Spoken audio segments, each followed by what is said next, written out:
All right, here we go with a question about albedo. We know it's got an albedo of 0.25 and we know reflected intensity. We now want to know what is the outgoing radiated intensity.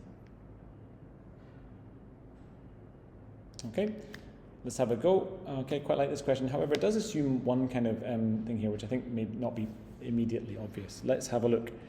First thing is, we need to make sure that we're obeying some kind of laws of physics here. Okay, we're going to evoke energy conservation. In other words, we're going to say that the intensity going in is equal to the intensity going out. Now, it doesn't actually say that in the question, but I think it's fair to assume that we've got no temperature increase here due to increased intensities, and so therefore it's fair to assume everything that's going in is coming back out again. Okay. Now we're going to use our albedo to calculate a few things.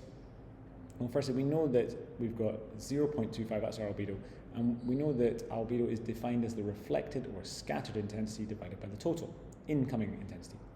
So I can rearrange that. I've got 0.25. It means I can say the incoming intensity is 960. I know that everything coming in is 960. Well, what must be radiated out? This is where we go back to the question. We know that we've reflected 240. We're giving out 240 in reflected intensity. What's the radiated intensity? Well, it must just simply be the difference, right? The total outgoing intensity must be the radiated plus the reflected. And so if I rearrange those, I'm going to get 960 take 240, which gives 720, which is why the answer here is C. It's just an energy balance problem, and it's not explicitly stated, and so I can imagine that's where a lot of students have some issues.